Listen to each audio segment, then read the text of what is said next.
Okay, so welcome. Thank you all for joining.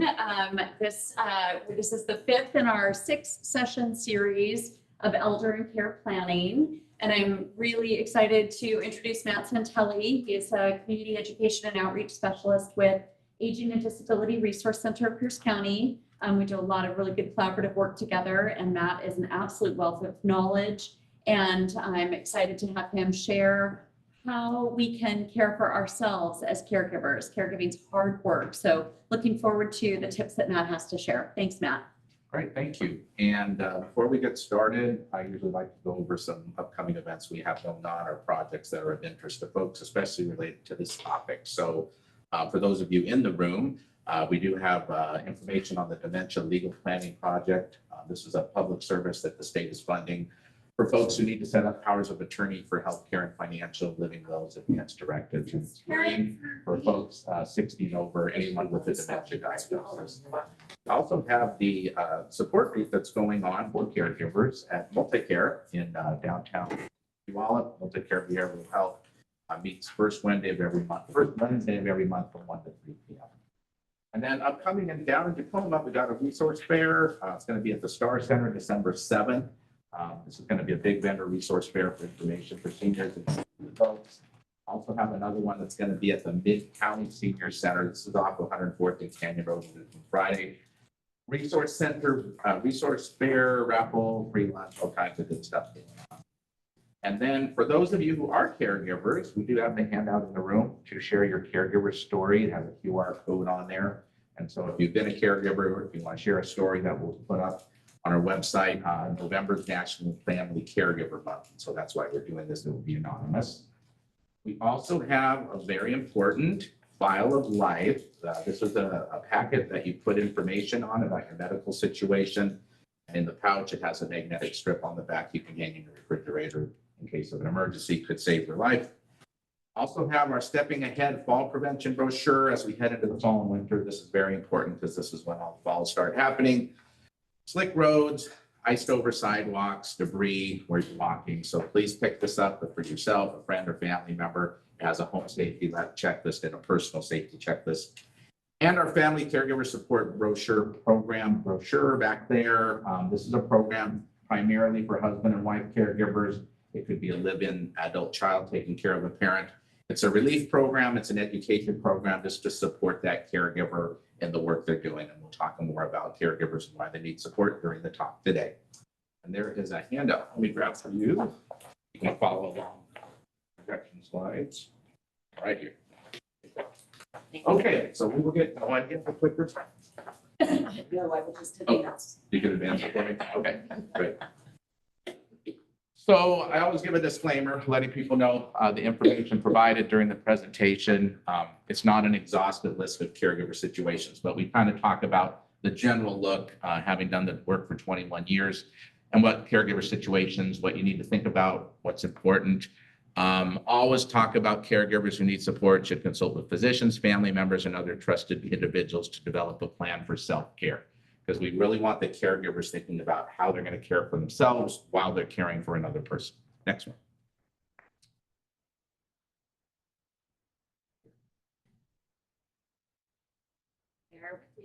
Okay. Okay, so how do we determine who is a caregiver? Sounds pretty simple, but I remember very vividly as my dad, as he got older, he always had trouble getting to the bathroom on time. And so there was a particular incident where he kind of poop bombed the bathroom. And so I had to help him clean it up, got him into the shower.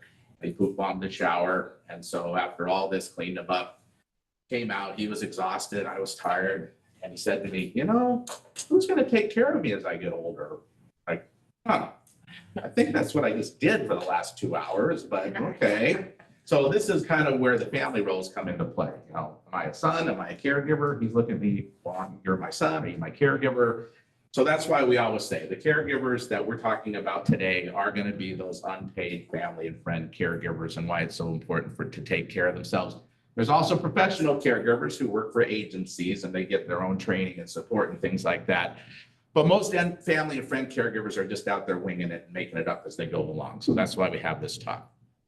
The person giving the care is the caregiver, and the person receiving the care is the care receiver. So as far as our programs go, our family caregiver support program, for example, it used to be based on the person getting the care and doing the assessment there. And in the last few years, I think rightfully so, it moved to the person giving the care. Because the program's really designed for that person to think about what relief do I need, what coaching do I need, what assistance do I need in the home to be a better caregiver and take better care of my husband, son, parent, whatever the case might be. So what do those duties look like? So again, we put this list together because we have a whole campaign that says, you're a caregiver. If you're taking mom to the grocery store, you're a caregiver. If you're helping her take her medications daily, you're a caregiver. If you're making sure the bills are paid because she's not doing it anymore, you're a caregiver. If dad has to be reminded to change his clothes every day, you're a caregiver.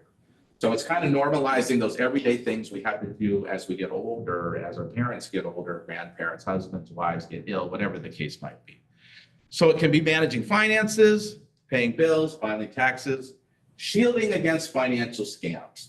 This one has gotten huge over the last few years, right? Because the last several mornings, my wife's got scam calls, a couple of Medicare scam calls, another scam call about I'll buy your house, you know.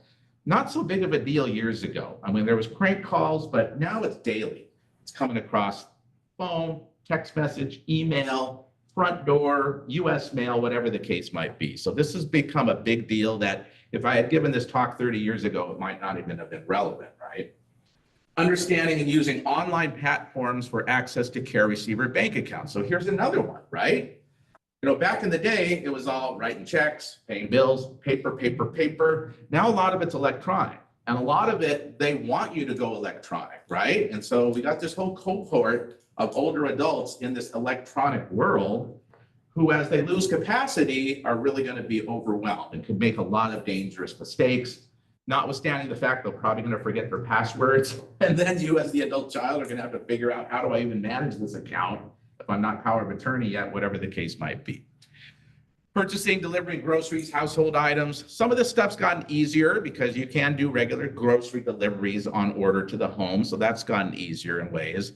Scheduling, transportation, medical, dental, vision appointments. Again, this has gotten a little bit easier. There's one service that we recommend adults, older adults use. It's not Uber, but it uses Uber drivers. It's called GoGo Grandparent. It's a private service, for-profit service. But the reason we recommend it, it's like an old taxi service. There's not many taxi services around anymore. Probably there was never adequate taxi services up on the East Hill here. But it's called GoGo Grandparent. You can look it up. I'm not recommending them as being the only one, but they're one that you call, talk to an operator to set up a ride. And this is one we're recommending a lot of folks use for older adults because a lot of them don't understand how to use apps and aren't safe doing it.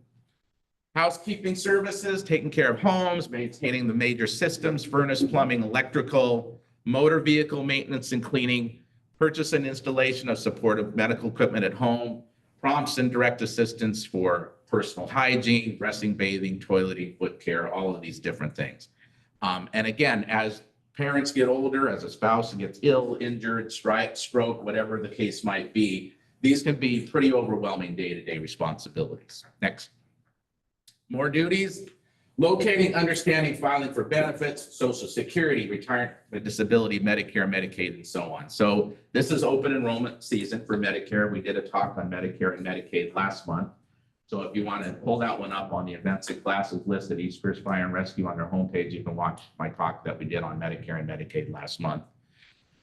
Durable power of attorney forms, protective pay forms, advance directive, post forms, last will and testament, and so on. We did a talk on this on Keep It Legal, about legal documents. That's also on the events and classes list. So look that one up too if you want to get some guidance on that. Again, the key emphasis on there is those documents have to be done early, okay?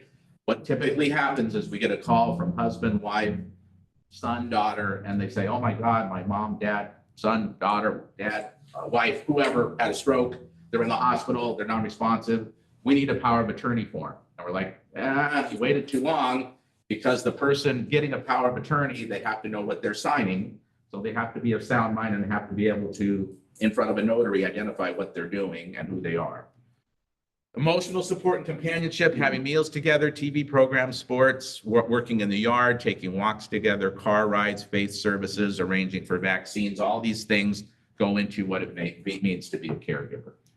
So for those of you in the room, is this sounding familiar? You might have done some of this caregiver work. Not at all. Okay, sounds very familiar. And it's bigger than that even, right? Oh, yeah. Okay.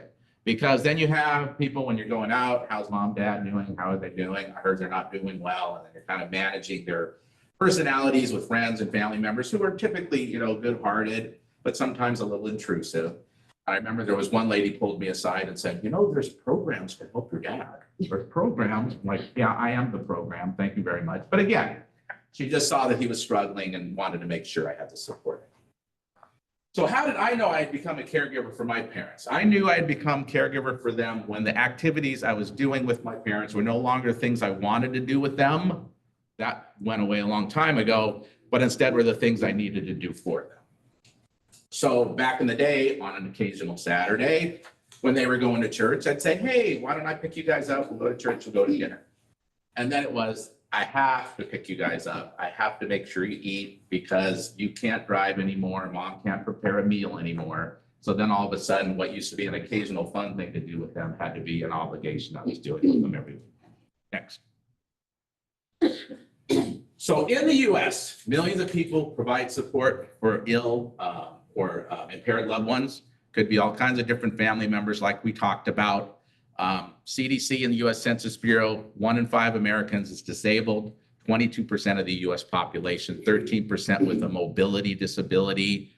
Other disabilities as high as 11%, close to it, affecting concentration, memory, making decisions. Another good chunk experiencing difficulty with independent living, almost 5% blind or nearly blind, and a good 4% almost not able to perform everyday self-care needs. With the rise in this number of disabled people, caregivers are needed more than ever before, but the challenge is really falling on unpaid family and friend caregivers. Right now, we're having a huge crunch in the caregiver world, the professional caregiver world. We've got agencies willing to do the work for our clients. We just can't find caregivers to do the work. So the agencies are out there constantly trying to find people they can hire to do the work. And it becomes even more difficult in outlying areas, East Hill, going out to Roy. Anderson Island is a good example where we don't have any professional caregivers that will go out there just because of the ferry service and the problems that come with waiting in line for the ferry. What if you miss a ferry, all those problems. So there's an example of a place right here in Pierce County where we don't have professional services happening in Anderson Island. And there's a good chunk of older adults that live out there. Next. In general, unpaid caregivers, 43.5 million people in the US. When caring for an adult age 50 or older, about 34 million or more will take an unpaid caregiver role. And when it comes to things like Alzheimer's disease, close to 16 million family caregivers stepping into that role. And this is interesting here, the statistic on age. Caregivers tend to vary in age more than their care recipients. 48% of caregivers are 18 to 49 years old. Only 14% are in that age range. So obviously, as I got older, my parents got older, and I was taking care of them. Average age of a caregiver sits at about 49 years old. And it's interesting, I found this study after my parents had passed. But sure enough, when I started providing care for them, I was right about 48 years old. Same with my wife. She was right about 45 years old when she started. So this number reflects my own reality. Parents living longer, adult children becoming caregivers for their parents. So this is one of those things where my mom lived almost to 93, my dad almost to 96. They had a few health problems along the way, but nothing disabling. My mom even recovered from emergency appendectomy surgery when she was like 85, and she lived 8 more years after that. But if my mom had lived to 90, say, and my dad to 95, I would be a person reporting, boy, it's amazing. They lived this long life. They were healthy, of sound mind, never had to take care of them. But it was those last couple of 3 years where it became overwhelming because they went from healthy, capable, independent people to people that needed total care in just a matter of a few months, and then years they lived past that point. So again, it's one of those things. My memory of them are really strong for those last few years. If they had died prior to the onset of the stroke, the dementia, all those things, I would have a different memory of them. And I just want to make sure I tell people that to normalize it for them, because those last few years can be a real struggle, and it can really constantly kind of intrude on your thoughts as being kind of the highlight of your history with your parents. And it's really not. It's a tiny segment of a long life where they were very capable, but it really does start to color your perception of those memories. So I always encourage people to keep those memories strong of when they were independent and capable and strong, because that was most of their life, right? Not just that little part at the end. Next. Gender. Institute on Aging found women more likely to be caregivers, make about 75% of all caregivers. Female caregivers about 50% more time with their care receivers. And this is also an unfortunate function of the fact that women live longer than men. If you visit most of our senior centers, you're going to see a preponderance of women there, fewer men. Most senior conferences we do, it's the same way. It's mostly women there, fewer men, not only because the men have passed away, because they might be ill or injured or not able to come out for events and things like that. National Alliance on Caregiving notes Latin Americans more likely to take on the role of caregiver compared to other groups. 21% from Latin American community, African Americans, similar percentage, Asian Americans, similar percentage, and then white Americans. And we just give this information because when you go into the world where your parents are getting a lot of care professionally, you're going to see a very multicultural group there, okay? And a lot of times our older adults who grew up not in those multicultural areas, it is an adjustment for them. So we always prepare families to know your dad's going to be in a skilled nursing facility or assisted living facility with a lot of people that might look very different from them.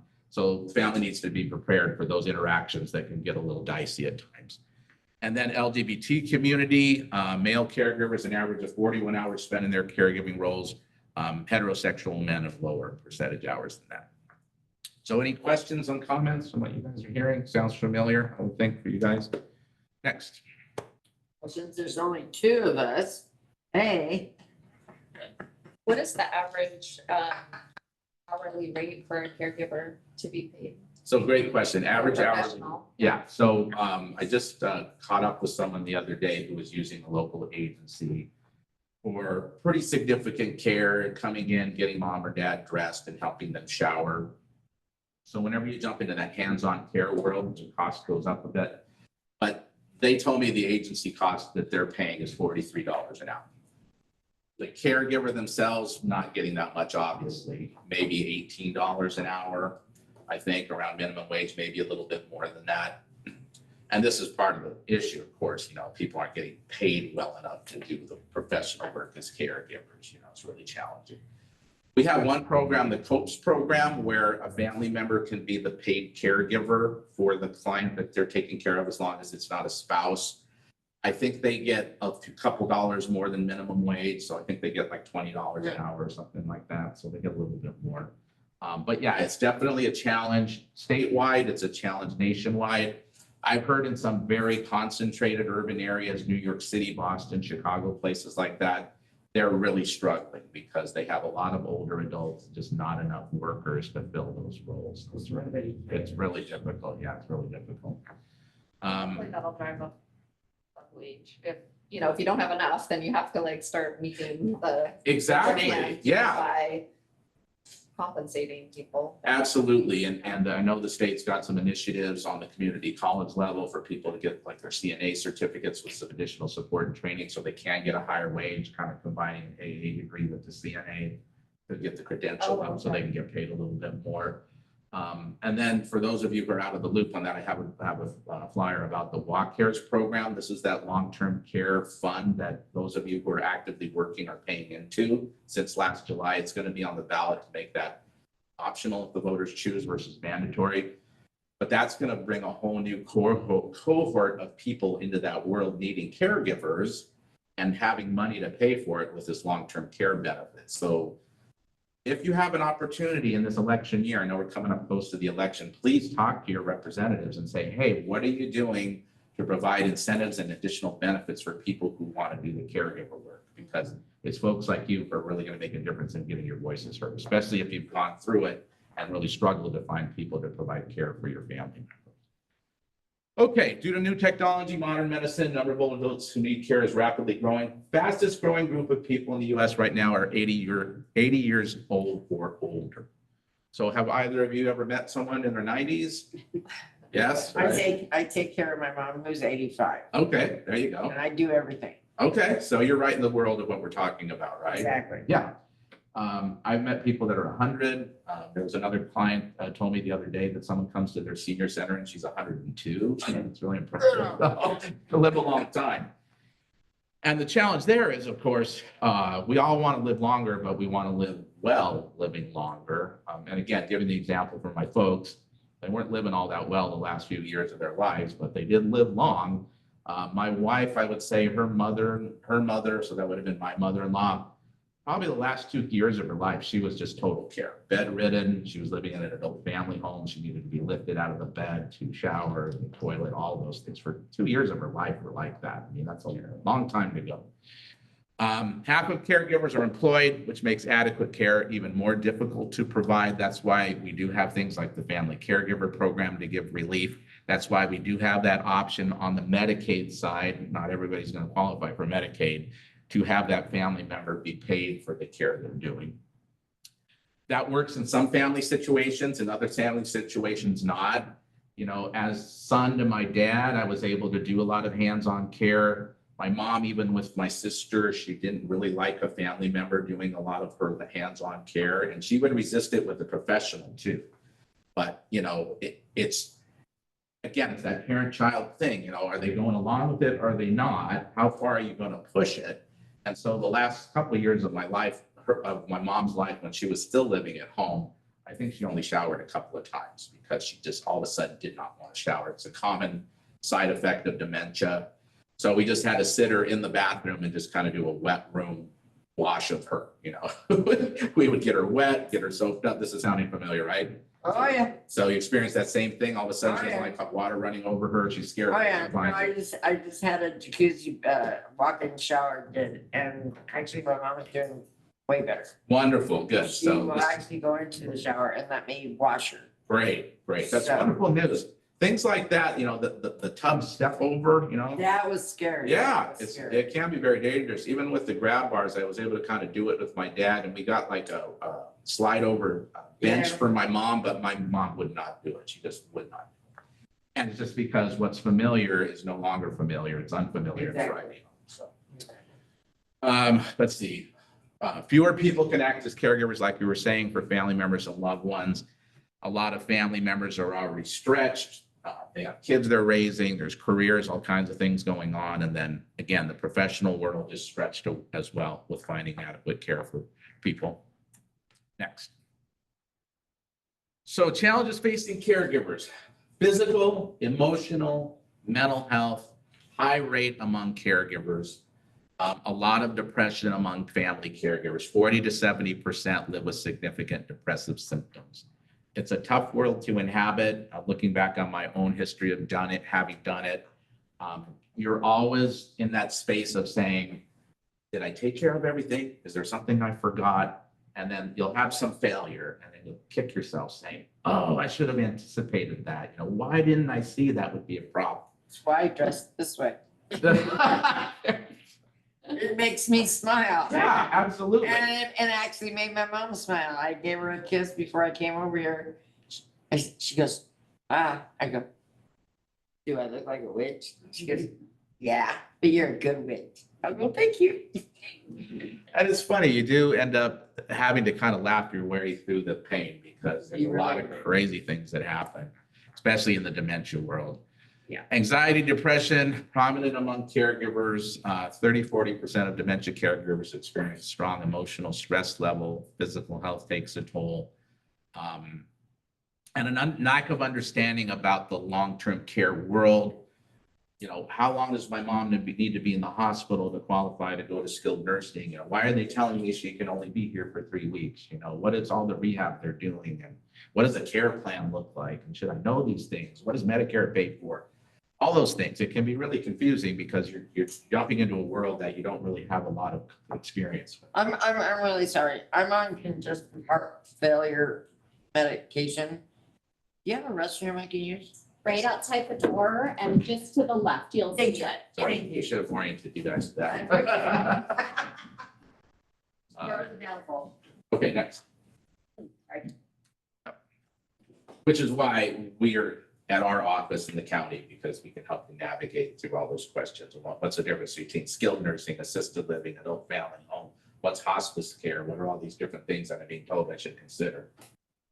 So here's two examples of caregiver situations that I encountered when I was working at the county and doing the direct service. A mom with 3 chronically disabled sons. This was a mother caring for 3 adult sons, all of whom were mentally ill. At age 62, she became ill very quickly, died, was not managing her own health, skipping doctor's appointments and things.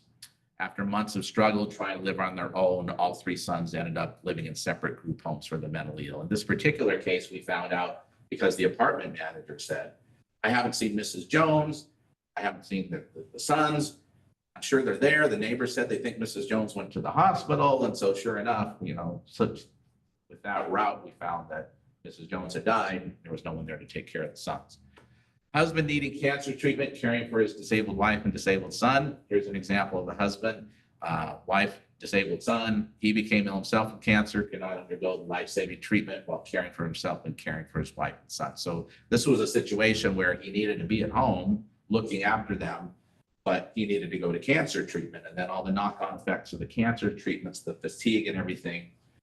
With the support and guidance of his social worker, he arranged for his wife to move to an adult family home for care. We were kind of involved in setting up the Medicaid funding for that.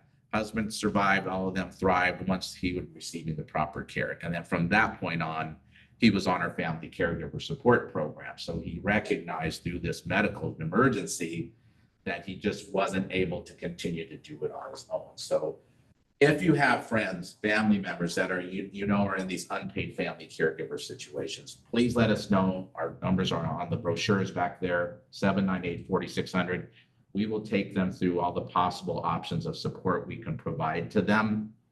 And it could be a full family caregiver relief program. It could be a caregiver support group. It could be just getting a life alert so that if they're away from home, that if husband or wife falls, that they would have a notification that they fell, whatever the case might be.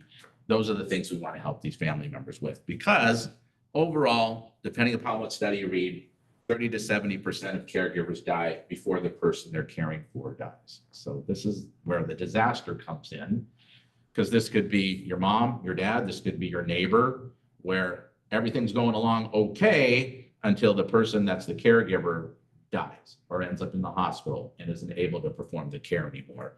And then it becomes a real crisis because that person needs care and there's no one there to care for. So one thing I always advise families, if mom, dad, if they're moving in with you, if they're living independently, we try to maintain those situations as long as we can, as long as it's safe to do so. People living in their most familiar space. But right away with my parents, I did a full check. Heating, cooling systems, grab bars, ramps, adjustable bed, lift chairs, door alarms.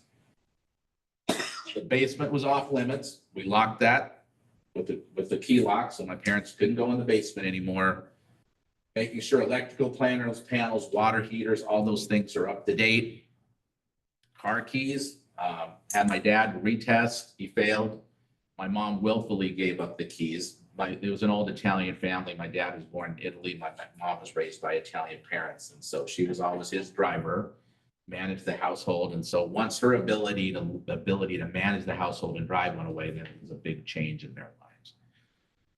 So the car key thing is a big deal. Driving's a big deal for older adults. People call us at the county and say, well, you need to stop my dad from driving. We don't have the ability to do that. Jan Killian and her team doesn't have the ability to do that. This is where the family needs to, buckle up and say, we're going to make this change. And if you make the change, that means they're going to need transportation. It's not always easy to come by. So had a friend of the family just recently, he was driving a mile from his house to his daughter's house out in Spanaway. 3 hours later, he still hadn't shown up until they got a call from a cashier at a gas station in Vancouver, Washington. and said, I think your dad's here. I think your dad's here trying to find his way to your house. And so 3 hours he had been on the road southbound on Interstate 5. And again, this is one of those things where as outsiders, we could say, you might want to think about, changing that situation. Oh, all he does is drive from his house to our house, Well, his house to your house could be Vancouver, Washington, potentially. So there is a form that you can find on the Washington State Patrol website. You can fill it out online, or you can print it out, fill it out, send it in. This is where you, as a close family member, are testifying on an affidavit that you've driven with this person, and your judgment is this person is no longer safe to drive.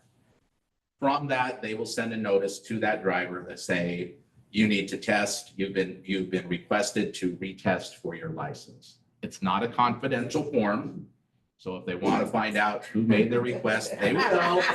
Just like my father-in-law, he found out, he wasn't happy with my wife, but So they'll go in, retest, probably fail, like my dad did. And then their license will be revoked at that point.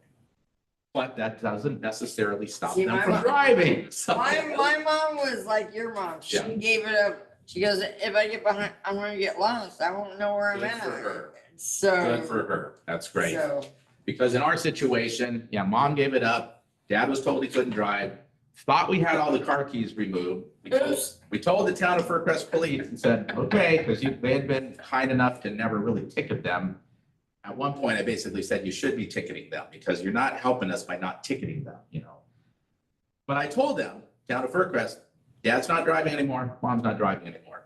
Hopefully I'll remove this headache from you guys. Well, sure enough, a week later, oh, your mom and dad are driving around in this little pickup truck. I thought you said they're not driving anymore. Well, there was another key we hadn't found, and so my dad was putting mom behind the wheel in the little pickup truck. oh, your dad put it your was- mom behind it you? was tough. And I should have known because one day I looked in the truck and there was a pillow in there. Well, she was shorter than I was, so I should have known. So this is again where you kick yourself. I should have known the pillow meant that he was putting her behind the wheel with the pillow, but then, so anyway. Where's that form again? It's on if you go to Washington State Patrol, I haven't been on there recently, but if you look on there for driver safety form or something like that, you should be able to find it. I don't mean to laugh. I really don't. It's chuckling. Yeah. But then we know tragedies that have happened, right? I Oh, mean, yeah. they had a Oh, good yeah. friend of theirs, same situation, was driving around all night around Fircrest University Place in circles. He At finally. least you can get lost in for a crash. Yeah. And then another family member, my niece's husband, her parents were out at the Veterans Administration Hospital. Dad's taking care of mom. Dad left mom in the car so he could go into his appointment, came out, the car was gone. Mom took the car. She took off. And this was like on a night like this, just drizzly, gray. Yeah, that's not good. I mean, from 3 o'clock till 10 o'clock at night, we had no idea where she was. She finally ran out of gas in the intersection at 38th and Portland Avenue, not the But best. she didn't cause any accident. No, but By the grace of God. yeah, and so police finally responded. She's dead in the middle of the intersection, and she was claiming she was looking for her husband, totally confused. So crazy stuff can happen. And just FYI, I'm putting in the chat, which will be on the recording, a link to that form Thanks. on the Department of Licensing website. Wonderful, thank you. And I'm trying not to be too pessimistic here, but a resourceful person, even if they're demented, doesn't mean they're not resourceful. So we've had situations where they'll pay the neighbor to borrow their car. We had another situation where down the street, dad went and bought a car from the neighbor. So again, just taking the keys away and saying don't drive may not solve the problem. You may actively need to remove the cars. You may need to let everyone in the neighborhood know he's dangerous, whatever you need to do. And this is where families, like I said, you got to buckle up. Dad might have been the patriarch of the family, always in charge. Someone's got to step up and say, no, it's unsafe for this to happen. And you have to be willing, as the caregiver, to have that person really angry at you.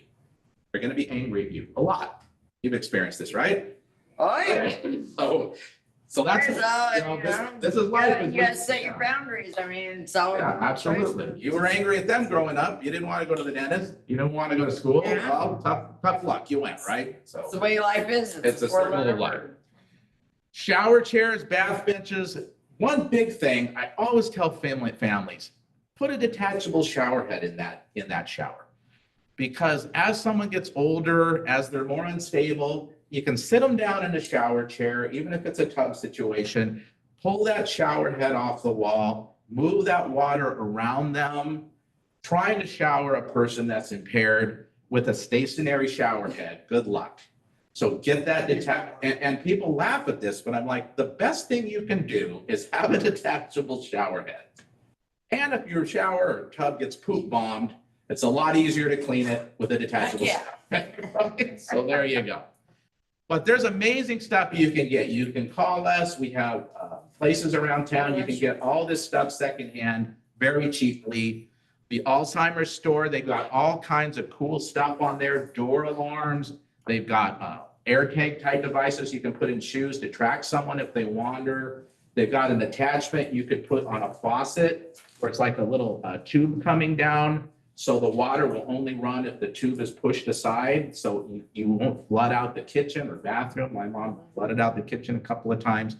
They have limiters on stoves and things like that. Another recommendation that I've figured out, trial and error, most stoves that have dials, you can just pull the dials off, so they can't use the stove anymore. That's a simple way of controlling to make sure that stove top isn't gonna cause a fire. My mom did cause a fire, almost burned the house down because she left a pot on there that boiled out and then burned up and started to burn up.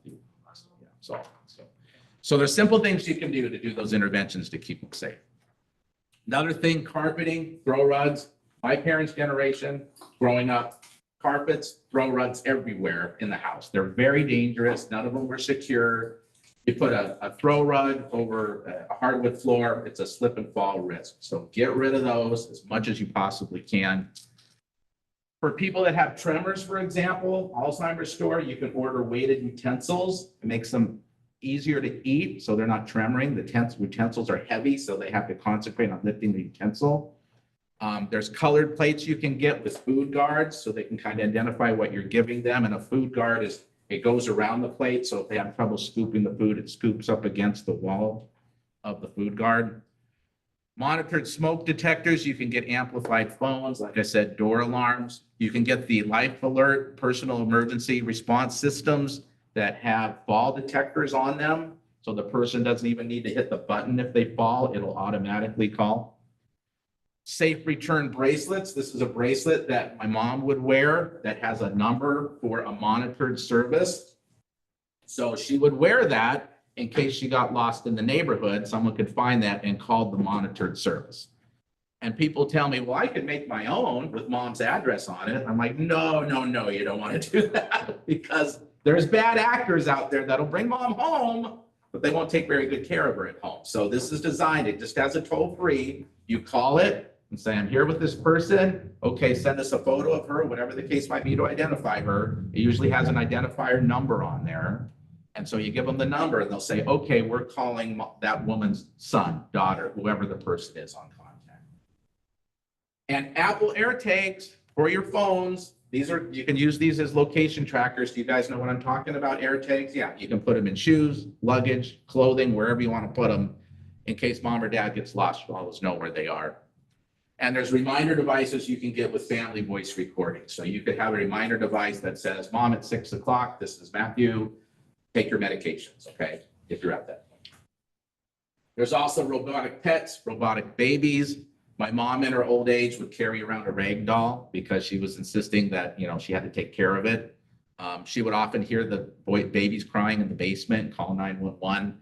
So having some sort of, no different than a blanket a kid carries around when they're a kid or a favorite stuffed toy, sometimes they revert to having to need some sort of security, stuffed animal, whatever the case might be. So again, the Alzheimer's store has all that stuff, a lot of good stuff like that. Other health and safety tips, you might want to do some fundamentals of caregiving classes. We have information on those, some first aid. Get back and leg and arm supports if you're doing any lifting. If you're having to lift someone off the floor, you don't want to injure yourself. You can hire some caregivers we talked about for some relief care. There's one adult day health program in downtown Tacoma. There's another one in South Tacoma. I don't think we have any out here, but these are places a person can go, even someone with dementia, spend the day, have meals, have some activities and things like that. Sometimes you can even build in a regimen where they'll shower your mom, dad, whatever the case might be, if they can. And then you as the caregiver learning all the relaxation techniques, yoga, meditation, aromatherapy, massage, and all those things. And I'll honestly confess, I wasn't always that relaxed. Sometimes I'd get very upset, yelled at my dad on more than occasion, yelled at my mom on more than occasion, raised my voice, you know. It happens. We're all human, right? It's going to happen because you're dealing with a situation that you're completely unfamiliar with and having a family dynamic that is so far out of the realm of anything you've experienced. Again, 90 years of my life, I went with my mom, never raising her voice to us, always being kind and supportive. Then all of a sudden, screaming at us, cursing at us, criticizing us, just out of the blue. She could be sitting down at dinner very calmly, then boom, what are you talking about, Matthew? Mom, I didn't say anything. Yes, you did. You were criticizing. No, I wasn't. You did it too. You know, it's just like, what's going on here? So again, call us. We have a lot of great guides to understand when those situations happen, especially in the dementia world. You never want to argue that person out of their dementia. You're going to fail. You're never going to argue them back to reality. So you got to give up that idea right away, live in their world, and understand their emotion. So in that situation, it's not, Mom, why are you upset? It's, Mom, you seem really upset. What can I do to calm you down? Why are you feeling so upset? What's going on? How are you feeling? Because I wasn't criticizing her. But it's not going to do me any good to say, Mom, I was not criticizing you. I didn't even say, you know, you're just going to have an argument. It's going to dead end. Is sounding familiar? Oh yeah, I've been dealing with my mom and her Alzheimer's, dementia, whatever you want, going on 6 years now. Yeah. And Happens, right? All of a sudden, everything's fine, then boom, something's crazy driving. I learned a long time ago, don't raise your voice, because she gets mean if you raise your voice. Yeah. She's gonna get defensive and she's gonna fight you with every inch of her life. So just. Yeah. There's a really good movie that came out a couple of years ago called The Father. It was with Anthony Hopkins, who's in a lot of movies. And it really gives you as the viewer the experience of living, The Father it's called. It gives you that experience of living in the world of someone with dementia and dramatized. And they do it very artfully. They change the setting where he's living. So you're like, okay, he's in his house, right? And then in the next scene, he's in a different place. And then his daughter comes in. The next scene, they use a different actress coming in as his daughter. So it's kind of like living in that world where, yeah, it really gives you as the viewer, okay, I understand. I don't understand what's going on. It's very confusing to me. Like, who is this person? Why isn't he at home? You know, well, that's what a person with dementia experiences. They could be in the house they lived in their whole life and not recognize it anymore. My mom at times would want to get up in the middle of the night, wake my dad up and say, we got to go. Honey, we're home. No, we got to go. This isn't our home. She never forgot who he was. But we have family members who tell us that they'll forget husband's husband, wife is wife. They'll go looking for their husband. That's why they wander, things like that. Necessary documents. Again, I recommended that dementia legal service, but power of attorney forms, have these available ahead of time, not after the person's had a stroke, a disabling illness, dementia. You want to have the PULSE forms. That's the physician's order for life-sustaining treatment. That's a non-resuscitation form if the person goes into some sort of end-of-life cardiac arrest, whatever the case might be. Advanced directives, that's a living will for healthcare, different than the last will. So a living will goes with the power of attorney form for you to have a script as the caregiver for what mom or dad would want to have to happen in those end-of-life situations. Do they want artificial nutrition, hydration, respiratory, all that kind of thing? It gives them an opportunity to say in advance, no, I just want to pass peacefully and comfortably without a lot of poking and prodding going on if I'm terminally ill. Have the last will and testament set up and the burial and cremation plans. And like we've always said, when we do the talk on the legal programs, legal documents, have these things done ahead of time. If they're not necessary, put them in a cabinet somewhere and you'll have them for later. That's the discussion you want to have with the person you're caring for. in advance of when you have to take care of them. And also make sure you know where the originals are. Okay, people call us all the time. Well, I know we did that power of attorney document. Mom's got it somewhere. Now she's demented. Or I thought dad put it away in his cabinet. He had a stroke. He's in the hospital. We can't find it. We can't find the will. My neighbor just recently died from a fall. He fell in his home. Again, I told him for months, get a life alert. Never got it. So he was dead on his floor when his brother came to visit him. And they're still looking for these documents. They're still looking for the will. They're still looking for the financial documents. And this is a guy that collected a lot of documents because he worked in the world of finance. And so there's cabinet after cabinet after cabinet in there. Don't put your family members through that. Make sure you have it done ahead of time. Make sure you talk to those people about having the stuff done ahead of time. Because we can't find it if you can't find it. So, and again, people call us, well, what do we do? Like, keep looking. Well, I don't know what you do. Keep looking. That's all you can do.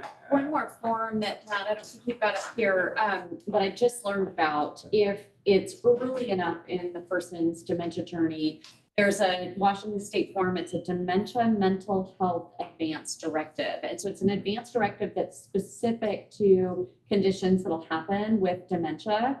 And it allows the person to be able to go through and say, if somebody determines I'm unable to drive, here's what I would want. Like, here's who I would want to drive me around, or the type of service I would want to drive me around, or here's how I want my life to go in these specific circumstances. And that can be notarized, and it is a legal form. So Great it's idea. very specific to dementia. It's a really good idea because the living will is kind of end of life stuff, but just routine daily life stuff. It sounds like something like that would really be valuable.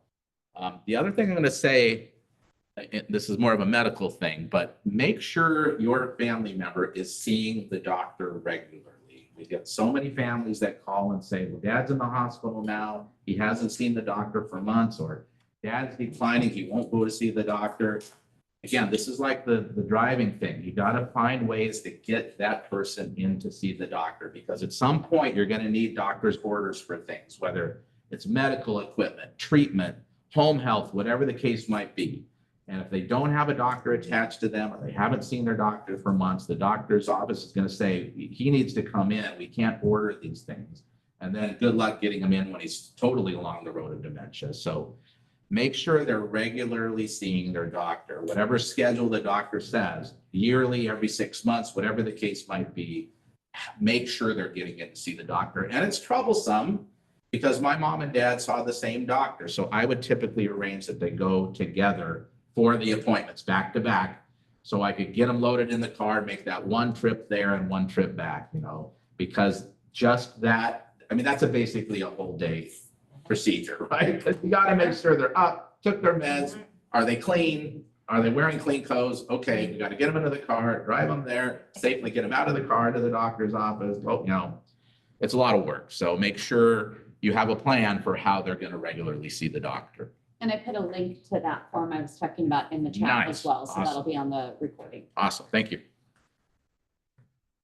Okay, even more important health and safety tips. Talked about stress reduction techniques, whatever that looks like. Please manage those. You have to have time to kind of decompress, because you can get into that realm of your whole life. From the time you wake up to the time you go to sleep is just consumed by, did I do everything I needed to do today as a caregiver? Okay, so you got to have some time where you're not inhabiting that world to give yourself a break and stay healthy. Make sure you're taking care of your own healthcare needs, proper rest and nutrition to the extent you can do it. And it's not easy, proper rest especially, because my dad loved to make phone calls, but he couldn't hear anymore. And as he got older, he reverted mostly to speaking Italian. So I would get these phone calls from him, half Italian, half English, at 3 a.m. He couldn't hear me. I didn't know what the heck we was talking about. Is this a crisis? Did he just wake up? Is there something wrong with my mom? It's tough to get proper rest. And so you kind of learn ways to kind of catch sleep when you can. You speak Italian? Not well enough at 3 in the No, morning. not well. Plus he's from Calabria, and each province in Italy has their own crazy dialects. So it was called res. I'm assuming an Italian speaker probably couldn't even Just had to understand. ask. Yeah. So great. Yeah. So that gets really challenging because you want to limit that. One thing I did learn pretty quickly is that they are from the generation, as most of our parents are, and me too, where if the phone rings, you better answer it, right? So right away, I would call them. They would come to the phone, confused, tired, gasping for air. I don't know where they were, but they would run to get to the phone. So one thing I did is I added a phone in the living room, and they didn't know how to operate like a cordless phone or a cell phone. So I had to get them like a wall landline phone. Yeah, old school.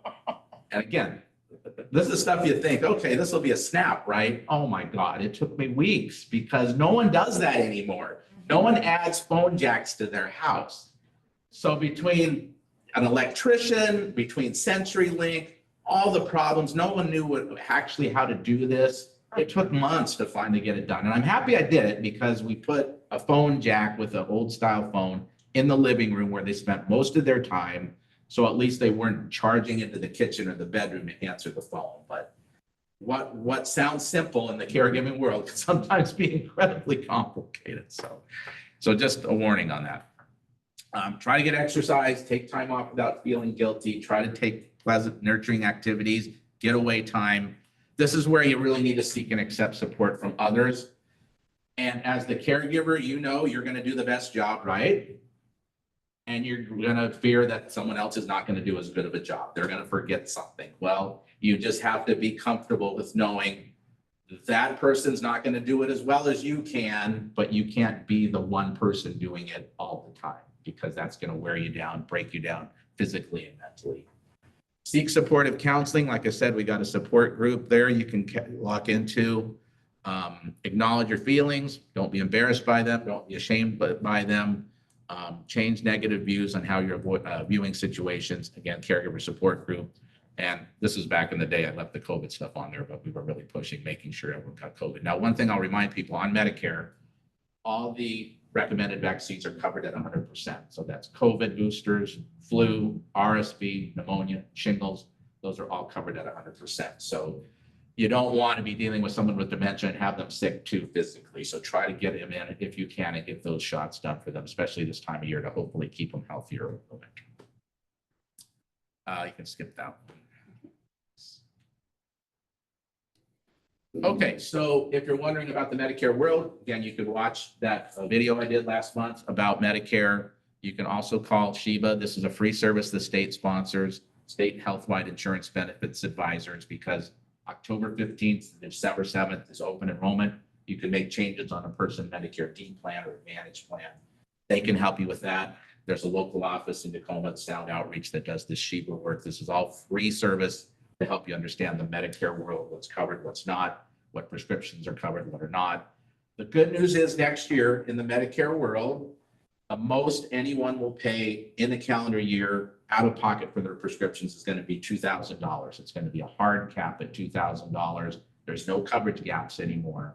So even if your mom, dad is paying a lot for some brand name medications and they're costing them a lot, once they hit that $2,000 out of pocket next year, everything's covered at 100%. So this is a real positive change in the Medicare world. Next. Legal documents. So Jen posted some. The legal documents that I'm recommending, power of attorney for financial healthcare living will, those all can be found at this website, washingtonlawhelp.org. It's in your handout. All of the documents I talked about, you can get guides for them, and you can get the actual legal document that you can print out. Some of them need to be notarized, some of them need to be witnessed, but you don't necessarily have to have a legal service help you with that. But that dementia legal planning project will help you. There's also information about different caregiver programs on there, like the COPES program and things that are listed on there as well. This is a really valuable website. One thing I'll remind people, state to state, those documents can look different, have different language. So if you're in a situation where mom and dad's going back and forth to Arizona or something like that, make sure you have documents that are legal from Arizona as well. Because if they get ill there and you're having to fly down there and take care of them, you want to have an Arizona powers of attorney and things set up for if you need them if they're living in another state some portion of the year. Next. I would add to kind of legally as far as at the doctor's office, being sure that your person signs the HIPAA, that Yeah, you can consents, yeah. access their information. Because Absolutely. even as POA, I still had to have her sign consent form, that, and then finally did one that was like, not just year to year, but like, I was like, you just need to make this irrevocable. Yeah, You know, yeah. like, I asked them like, how many years out can we do this? Or, like, it was good till, 5 years down the road or something like that, and that was really game changing of like, now I call and they're like, what's your name? And I say my name and they're like, oh, yeah, we can tell you anything, Absolutely. This is great advice. Thank you. it's Thank you. like, it's huge, because you'll just get roadblocked. Yeah. You will just get roadblocked and they don't care, like, MPO don't care, Yeah, exactly. like, it has to be HIPAA signed. Yeah, that's great advice, because the HIPAA rules that relate to patient privacy, yeah, they typically have their own consent to share information that they want from their own forms or their own proprietary form. And yes, you want to have that ability to communicate with the doctor, because yeah, my mom couldn't effectively communicate with it, and neither could my dad for that matter. So you want to be that person that they know are working with them, and make sure they're familiar with you. You're the person bringing them in for appointments, whatever the case might be, because that way you can set up orders and do things. You can pick up stuff from the pharmacy that's ordered, whatever deliveries of medical equipment, treatments. It's all you communicating, Yeah. not having mom or dad do it. Another warning I'll give you on that, so since you brought that up, Social Security does not recognize financial power of attorney forms. So because those are state level, Social Security is federal. So you would have to be the protective payee of the person on Social Security to talk to Social Security. Never really came up with my parents as a problem, because the money goes into the bank account. Yeah. So I put my name on the bank account, my parents' signature, and that really takes care of the problem. There's really not a need to move that Social Security money around. Once it's in the bank account, you can withdraw it as you need it. But people will tell me things like, well, what about Social Security? I'm like, just don't even really, don't call them if you don't have to, I guess the situation could come up if you had mom living in a place and they moved somewhere else. The way I avoided that is just, I had a PO box set up. So instead of with the post service, so that instead of mail going to their home address anymore, it went to the paid post office box. So everything just went there. That's how I kind of got around that. Or you can go on socialsecurity.gov and open an account. Just And know you their can- logins, and you're good. Yeah. Just know the logins. Thank you. Same with Medicare.gov. Yeah. And this is back to that world of, gosh, you have to know how to work these online platforms, and how to use them effectively to care for someone. Different world than the world we lived in back in the day. So, yeah. So yeah, on Washington Law Help, if you go on there, click on legal topics and planning ahead for seniors, you get all of this great information about Alzheimer's disease, powers of attorney, guardianships, planning for a death, all these things, really useful information in terms of what you need to know in the legal world. And in my experience, if you've got the consent forms, if you have the power of attorney forms, post forms, whatever you need, both in my parents' situation and my uncle who passed away a few years before them, I never was second guessed on the forms. I gave them the forms. They were happy to get the forms and happy to have someone they could effectively communicate. I never once had them say, well, I don't know about this form. It's like, that's the legal form. That's the one you need to recognize. And then the communication happens, like you said, with the consent form too. They're going to use you as that person to help them guide the care for your mom, dad, whatever the case might be. So, and they'd really rather talk to you. Because Yes. mom or dad, And then you kind of learn patterns too, like with my mom. She had vascular dementia, which is like a series of mini strokes that kind of shrinks the brain. So you get very confused and have memory loss. I think she had some other overlay of some other level of dementia, because she had very vivid visual hallucinations. And a lot of folks with dementia don't have the visual hallucinations. I've heard that's normal. The hallucinations are very normal. Does she have the visual ones too? Oh, yeah, Or oh, is yeah, it- they're in their bedroom and in their closet. Okay, okay. Yeah. So it's more common maybe than I assumed, but I knew something like for example, with my mom and the lack of showering and things, she would wet herself. Sometimes she'd be willing to wear the pull-ups, sometimes not. But whenever her delusions became very sinister and frightening, then I kind of knew something else was going on. So normally on any given day, if she was looking out the kitchen window, she would see a movie set. And they're making a movie, look, or she would see clowns. Oh, there was kids playing on the lawn. Sometimes she'd see parades. Once she told me there was a rhinoceros on the lawn. But when they became threatening, I knew something else was happening. And typically it was a urinary tract infection, and which can already cause a lot of weird mental health symptoms in older women. So when the soldiers on the lawn were pointing guns at her, or when the clowns on the lawn were banging on the windows, or the kids were fighting, then I knew, okay, this is something different. So, and you're not going to find this in any manual about dementia. You're just going to learn the patterns of your mom, your dad, or whoever's in the situation and you're caring for them. And that's why, too, I would recommend you want to have that communication with the doctor. In my experience, a diagnosis of dementia kind of frees you up to do something in your own mind, but it's really the symptoms and the behaviors that you're seeing that you're going to kind of start to recognize and understand the patterns and how they develop and how you manage them. The doctor's not going to be of great use in telling you what to do. They may say, yeah, it's clear from what you're telling me and how they're presenting that there is something going on, memory loss, confusion, and dementia. There's really no treatments out there. I mean, there's medications that come every few years with great fanfare. None of them, in my experience, do a whole heck of a lot. But you want to have that communication with the doctor, because there might be something you can have them take for anxiety or help them sleep and things like that. But in terms of the memory loss, confusion, at best, you're going to dull it down, but you're not going to turn it around. So just not trying to sound pessimistic. And then but the side effects are way worse. yeah, there's tough things. Yeah. So that world and medications to handle that world, I don't know. Some doctors are better than others, but you might find something like anti-anxiety medication. Okay, my mom would get all amped up. So immediately you think, okay, she's anxious, she's worried, give her something to calm her down. Well, all it did was make her less inhibited. So then she'd get even wilder, you know? And so it's like, that was unexpected, you know? She didn't really get calmer, she just got nuttier. So it's like, okay, this didn't work. So don't get too caught up in saying, well, what's the diagnosis? What's the treatment for that diagnosis?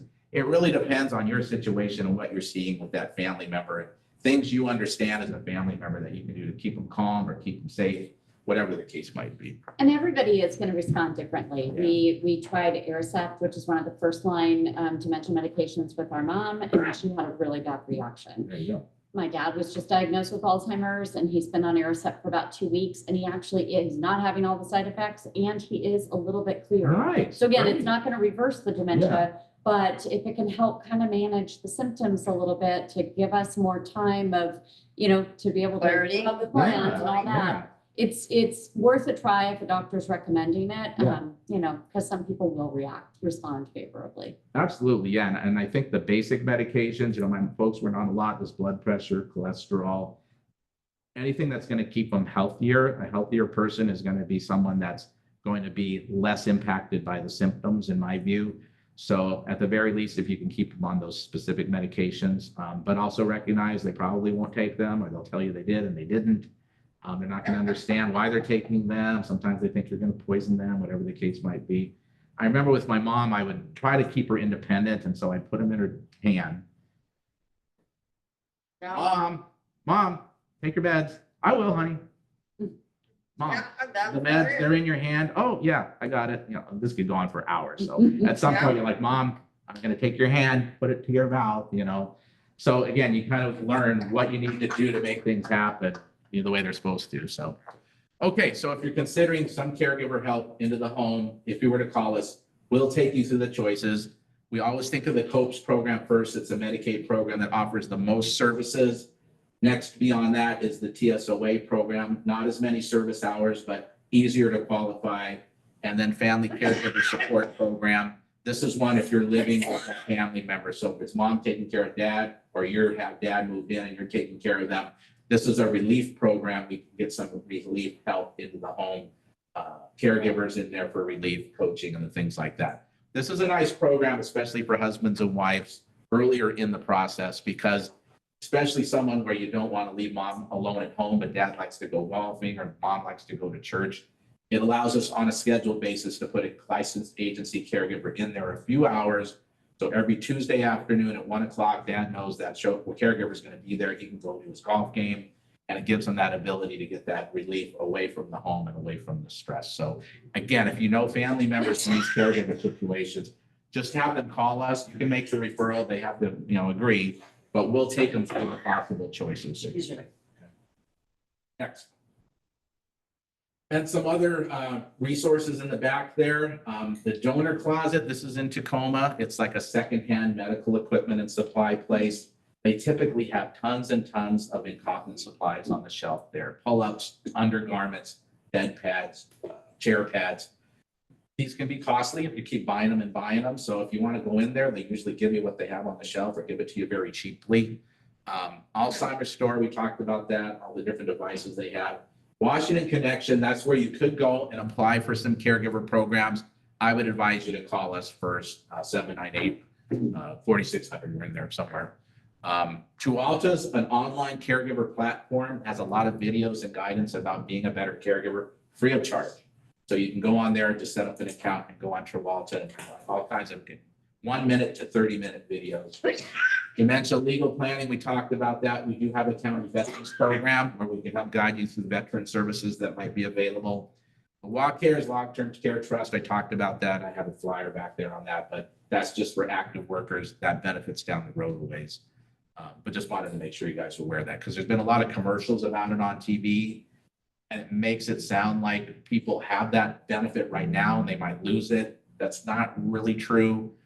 But in the future, if you're actively working since July of 2023 and you paid in for 3 consecutive years, you'll have access to the money for that program to pay for your care down the road, assuming it exists after the election. I think that's the last. Oh, and yeah, that's our number there, 798-4600. If you have a family member in a care facility, skilled nursing, assisted living, adult family home, or considering one, our ombudsman program can investigate problems in those facilities if you have concerns, and they can give you some guidance ahead of time about which facilities have a better quality care rating. So that's a great service, free of charge, if you're in that world of thinking about placement or you have someone in care and you're worried of are they following the care plan, are they being properly taken care of?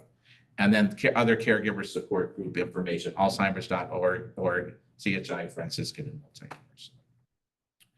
So that was a lot of information for you guys. I appreciate the comments. Any other questions, anything on what we talked about? Again, I would encourage you to go on the homepage for East Pierce Fire and Rescue under the events and classes, aging and long-term care planning series. And all the ones I did going back to June are on there. The legal services one, the Medicare, Medicaid one.